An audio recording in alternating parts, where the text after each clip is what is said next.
And I think we can start with an introduction more deeply into your artistic practice. And I think that maybe you could tell us a little bit more about the way you work and about your research and about what are you interested in and why. Yeah, few questions. Yeah, first, thanks for the tour and thanks everyone for coming. And I think it's a good opportunity to thanks everyone, all the staff of the gallery to making this exhibition possible. Yeah, now I see half of you and no one else, so hey. Yeah, so it's a good chance to say thank you because unfortunately I couldn't come. And one more thing that I'm super sorry that this exhibition became so relevant to what's going on in Poland since a few months already, if I'm not mistaken. And maybe I can start with my interest in this project because it kind of concludes many ideas that I'm dealing with in the last recent years. So all this exhibition, Agata probably told you, was all this body of work started from visits in Qasr al-Yud. And Qasr al-Yud combined many of my interest into one spot, and this is why I started to visit there. And it's kind of a crossroad of geography and national borders, so politics, West Bank, Israel, Jordan, and religious. Of course, it's a spot where you have lots of beliefs. And coming there, visiting the space, I realized it's kind of a matrix of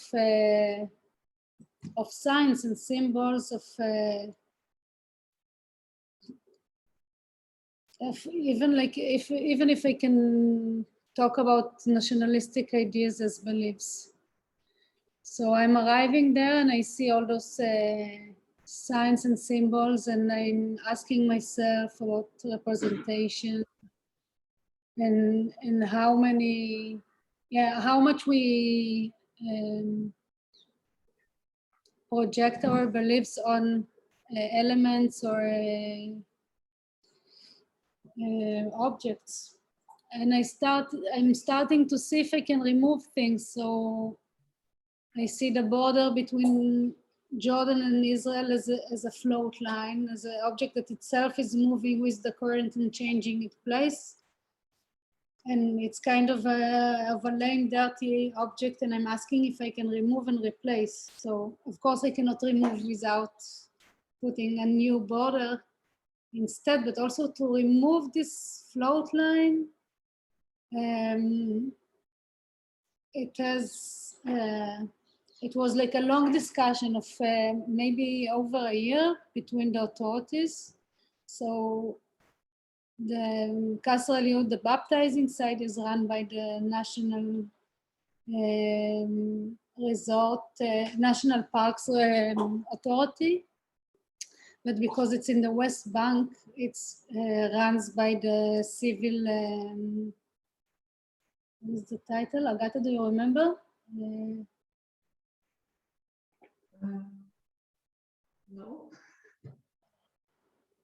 Wait, so I'm left out. There's like an organization that is running the businesses of everything, which is not the military in the West Bank. So it was a discussion between the Jordanians, this organization, and the parks about line of floats and what happens to this float line when it's not in place. So most of the objects in the exhibitions are not just present in the exhibition space, but they are missing in the space itself. So what happens if you move the border? And what is in the place where is the tile that I removed? So Did someone get lost? What is the hole that you mark? And if you mark a trail, what is in the entire area which is not marked and you are not allowed to step in? Who is marking the right way to go? So slowly, I'm removing parts from the location, the mine warning sign, the stones, the border, the soil itself, asking myself what is left behind. So what is the hole that is left behind, and what happens to the thing. So it's not a ready-made, okay? So it's not like a Dusham ready-made in the space. It is a ready-made, but it's not the purpose of the ready-made. It's more questioning the representation and the beliefs that we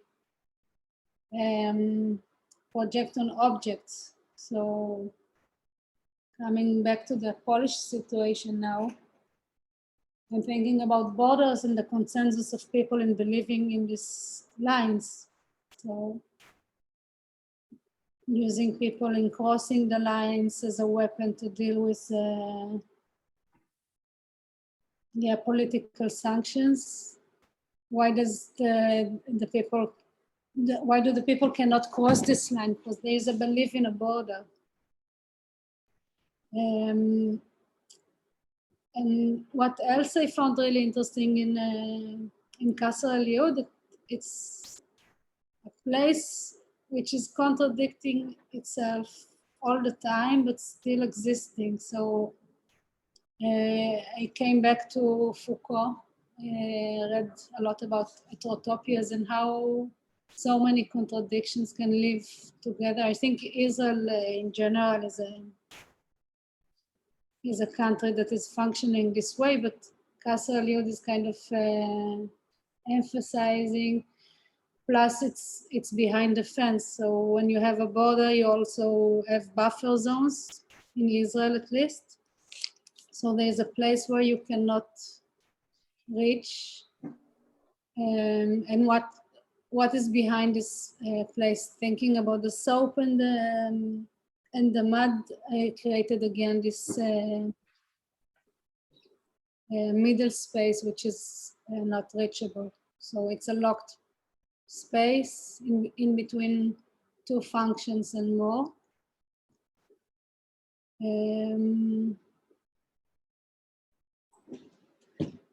Which is a subject that is coming back also in my previous works about territory and borders and unreachable places. I guess Agata explained a bit better about the specific works. So it will be wonderful to have a conversation with you or to hear if you have a specific question. Yeah, I actually do have a question. Can you hear me well? Yeah.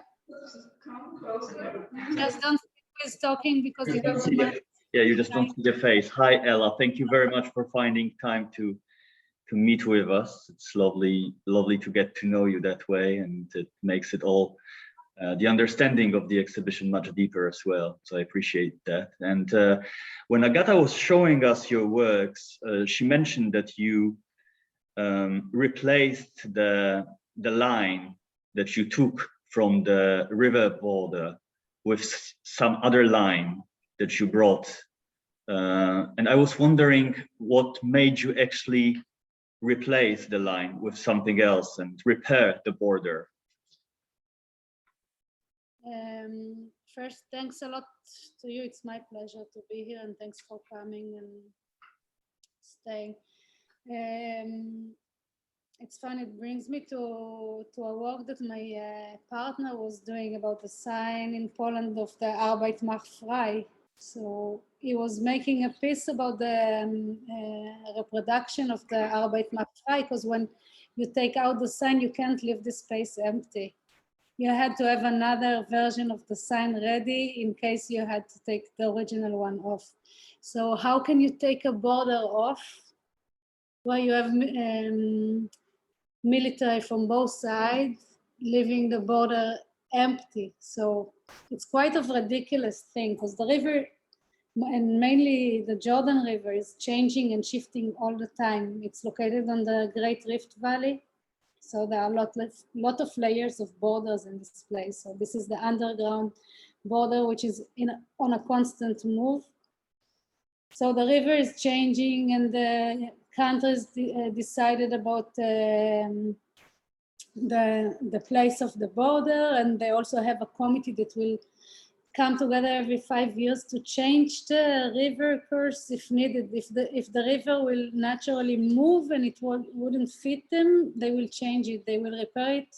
And it's coming, and it's like you can see it in the piece of this line in the text, but the status of the land will stay. So there are places and things that you cannot leave empty, I guess. And it was so ridiculous because they allow me to take the border, and I think the negotiation was quite important for me. But I had to replace it with the exact buoys, which were really hard to find because they were old versions, and the same technique of how do you say it, like binding them together. So there are rules, and this place couldn't stay empty. But also in Hebrew we say lignov et hagvul. It's like stealing the border is something, it's an act that was mainly happened during the 50s until the 70s. People try to cross the border to our neighboring countries, so of course like enemy countries, to see some stuff or to show they can. So we call this act stealing the border. Thank you.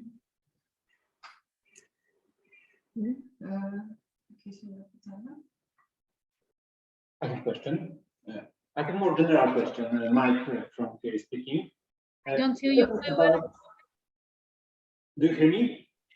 A little bit, so not so well. Okay, I will be closer. Thanks. Hello, Mike is speaking. Thank you for exhibition. And I have a question more general about art and about artists. Right now, do you think art is more about aesthetics and aesthetical feelings and experiences, or more about thoughts and about manifestos which are made by artists, which visiting the gallery make the whole experience more intellectual one, where we are thinking about the world around us or about important matters to the artist, but less about aesthetics of the works. It means that we are changing how the beauty arts or how the art is treated right now in the 21st century. So, wow, it's a big question. If I wouldn't say I can define what art is about in general, I can say what I'm dealing with and how I find my art. It's about your opinion on that. So it's more general because it's not particular about this exhibition, but about the whole process and about your place in this process. But it's interesting because like I'm dealing with found objects and raw materials and kind of this minimalistic language. But when we're talking about minimalism, you had no concept behind, right? You couldn't have an idea behind. And still I'm dealing with I'm kind of referring to minimalistic art. I'm also referring to Richard Long with the river. Anyone remember the work of Richard Long with the book when he's like immersing papers in the mud? And I'm dealing with Arte Povere from Italy, where you're thinking about poor materials. So I'm not sure there is no reference to aesthetics and the ideas of aesthetics, but also the idea of representation. So representation in the sense of how humans try to represent actually everything, with language, with objects, with material. So I'm dealing a lot with the soil itself. The soil in Israel is such a charged material. And when I had this exhibition shown in Israel, and one of the girls that were working in the center, she's a Palestinian. And we're talking about and she couldn't, she didn't want to make, she usually making the tours, and she didn't agree to make the Arabic tour because she was really angry with the work. And it's like, okay, let's talk about it. It's interesting. And for me, like, make a tour and explain how much you're pissed on my work. It's fine. This is part of the deal. And she said, you can't use, you can't talk about the problematic of the soil while you're stealing soil from the West Bank. So even like the material itself in the work is something that is unacceptable. So the aesthetic of the material itself, the material, I don't know if art is more about aesthetic and it can live just in as an aesthetic object, or if it can function only as a conceptual or intellectual object. It should be kind of an interesting balance, I guess. Thank you. I hope I understood somehow.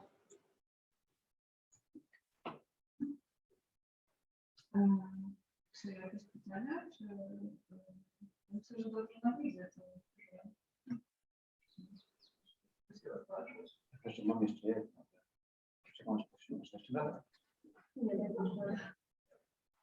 Okay, so if there's no other questions, I have one more. This time I don't know if you know works of Harari, one of the Israeli philosopher and writer. Noval Yuda Harari. I need you to write me the name. I'm sorry, I couldn't.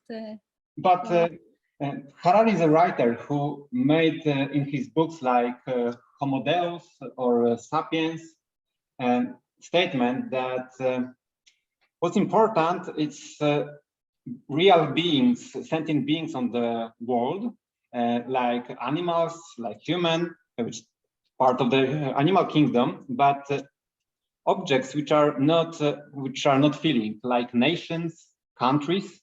We could not harm them. So when you see borders, those borders are in fact defining objects which are not suffering, because on war people are suffering and we are killing people who lost their families, their relatives, but in fact countries are not suffering. So my question is, how do you feel about this statement of his? Do you agree with it? Do you think that from the point of view of suffering of real human sentient beings, in fact, because not only human, but animals too are divided by borders of countries. Is it true that, in fact, they are quite nonsense and strange to accept from the point of view of all potential suffering which are made by those borders? Yeah, it's what do you define as suffering and what do you define as a country or a state? Because we are talking about the border with the Palestinian territories, which is also not a country even. And when I opened or walked on the exhibition, I don't remember when was it, but there was a Israeli girl. She was an Orthodox, escaped from her family, living outside in the territories in Israel. She doesn't believe in borders. And when I opened the exhibition, she just crossed by foot the border to Syria. And it brought this beautiful and quite violent, like interesting in the sense, beautiful in the sense of interesting, but also very violent discourse in Israel about like about borders. And she passed. She said, like, I don't believe in borders. There are places without a fence. I'm passing. I believe in human beings and I don't believe in hate and war. And she was actually traveling in Syria for a couple of weeks until someone figured and realized that she's there, which is like a huge thing in Israel. No one is crossing the border to Syria. And they brought her back and people got very violent. How come we need to spend so much public money on her release from Syria? If she want to go there, she can go and die, for instance. So I don't know what, I'm not sure, like I couldn't grab the name of the author. I would love to learn more about the statement, but talking about suffering and being, I think that I'm sure that the Palestinian are suffering because of the Israeli state borders and because of agreement with a third country. The bottom line, it's always about being. I don't believe in these nationalistic ideas, and I think it's coming to edges where when you're living in Israel or nowadays in Poland, because I think Poland and Israel have lots in common, maybe different reasons, but lots in common in the sense of changing borders and military history. Correct me if I'm wrong, but I feel it's, again, Poland needs to take the responsibility on behalf of Europe in fighting with this crisis. Like, I don't want to compare the situation to the Second World War, but I think there are many similarities of Polish people need to take the responsibility and fight. No, it's like, so when you're living in Belgium, for instance, or in Europe, you don't need to think about borders so much. So suffering in this sense is different in different places of the world where you need to fight with nationalistic ideas. Thank you. Yes.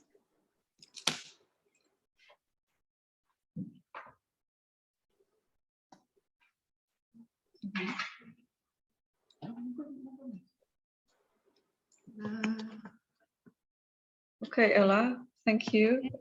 Now maybe a question which is much easier. I was wondering, maybe you could tell us a bit about what are you currently work on, and perhaps I'm sure that you are preparing a new project, and maybe you will share it with us. Yeah, I'm not quite sure. I have, yeah, you know that I'm back after a long period, so slowly, but with big dreams, and I think it's a bit too early to share. But maybe it's coming, like it's linked to the latest questions and about being and this place. So more, I'm going south to the Dead Sea, to Sodom, so the southern part of the Dead Sea. Kasser Eliud is the northern part of the Dead Sea. And many thoughts about the role of humans inside this place, ecological and aspects and the end of the world. It's too soon to share. Okay.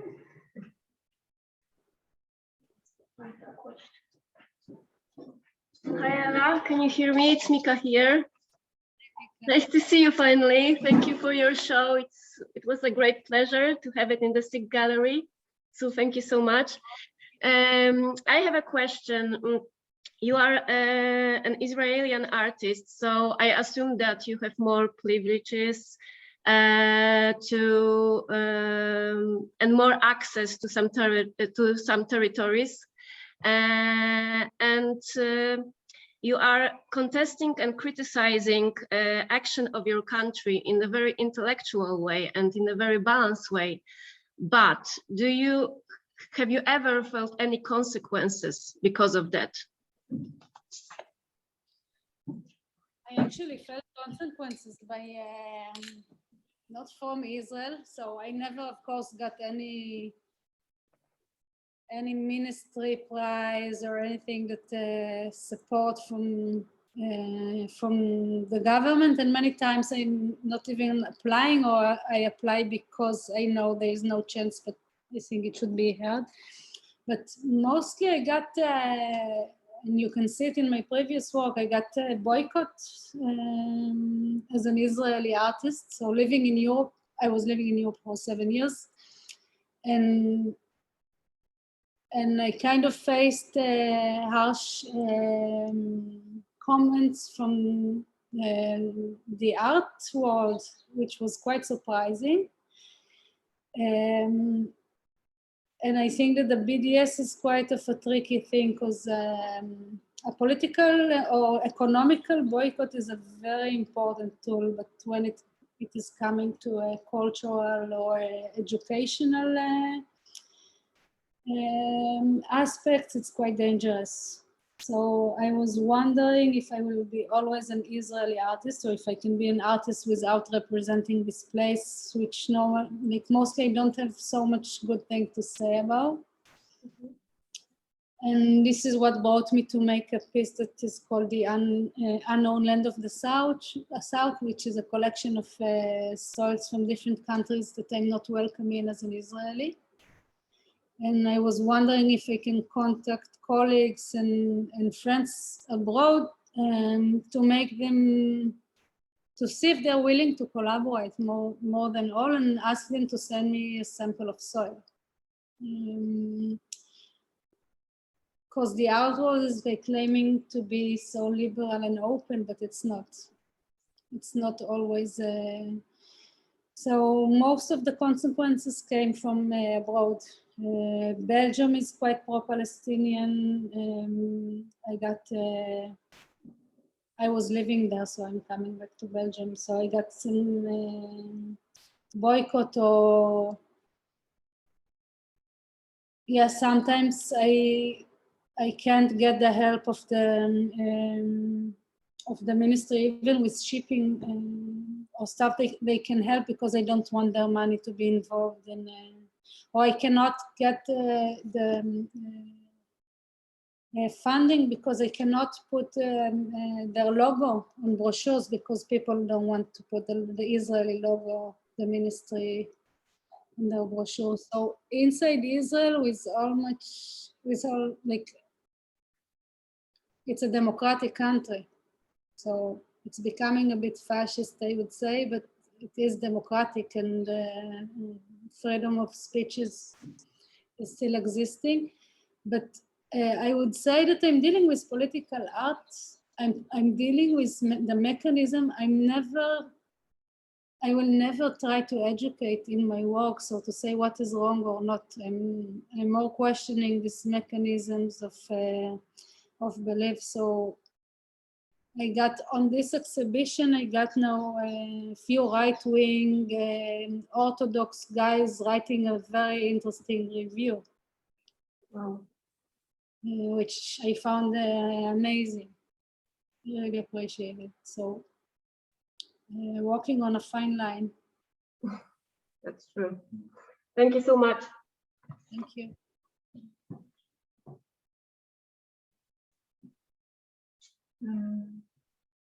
Coś jeszcze? Państwo było w międzyczasie pojawiło. Czy Państwo chętujecie sobie? Mogę też zadać pytanie.